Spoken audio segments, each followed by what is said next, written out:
Youth Congress ദേശീയ സെക്രട്ടറിയാക്കിയ തീരുമാനം അബിൻ വർക്കി തള്ളുമ്പോഴും നേതൃത്വത്തോട് ഏറ്റുമുട്ടാതെയുള്ള തന്ത്രപരമായ നീക്കമാണ് ഐ ഗ്രൂപ്പ് നടത്തുന്നത്. അതൃപ്തി പരസ്യമാക്കുമ്പോഴും നേതൃത്വത്തെ വെല്ലുവിളിക്കാതെയുള്ള സമീപനം സ്വീകരിക്കുന്നു.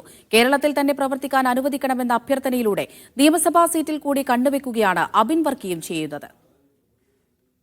പുതിയ അധ്യക്ഷൻ ആരാകണമെന്നതിൽ രമേശ് ചെന്നിത്തലയും ഐ ഗ്രൂപ്പും പരസ്യ നിലപാടെടുത്തിരുന്നു.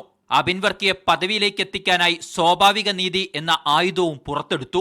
പക്ഷേ കാര്യങ്ങൾ വിചാരിച്ചതുപോലെ നടന്നില്ലെന്നു മാത്രമല്ല, അബിനെ സംസ്ഥാനത്ത് നിന്ന് തന്നെ മാറ്റി നിർത്തുന്നതിലേക്കാണ് ദേശീയ സെക്രട്ടറി പദവിയിലൂടെ ചെന്നെത്തുന്നത്. ഇതോടെയാണ് കരുതലോടെ അതൃപ്തി പരസ്യമാക്കാനുള്ള തീരുമാനം അബിൻ വർക്കിയും ഐ ഗ്രൂപ്പും എടുത്തത്. കേരളത്തിൽ നിൽക്കാൻ അനുവദിക്കണം എന്ന ആവശ്യത്തിലൂടെ ദേശീയ സെക്രട്ടറി പദവി ഏറ്റെടുക്കാനില്ലെന്ന പരോക്ഷ സന്ദേശം കൂടിയാണ് അബിൻ വർക്കി നൽകിയത്. അപ്പോഴും നേതൃത്വത്തെ വെല്ലുവിളിക്കാതെയുള്ള കരുതൽ ഐ ഗ്രൂപ്പ് കാട്ടുന്നുണ്ട്. കേരളത്തിൽ നിന്നു മാറ്റിയാൽ അടുത്ത നിയമസഭാ തെരഞ്ഞെടുപ്പിൽ സീറ്റ് കിട്ടില്ലെന്ന ഭയവും അബിനുണ്ട്. അതും താൻ അടിമുടി പാർട്ടിയാണെന്ന് ആവർത്തിക്കുന്ന പ്രതികരണത്തിലേക്ക് അബിനെ നയിച്ചു.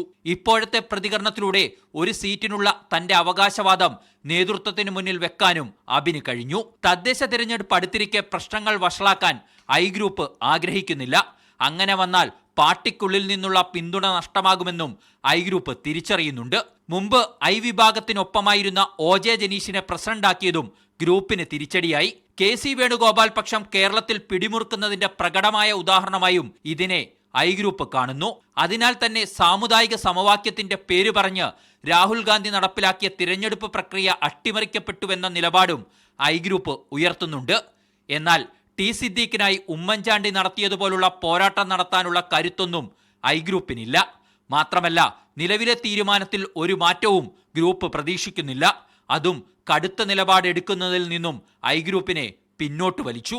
മീഡിയ 1 തിരുവനന്തപുരം.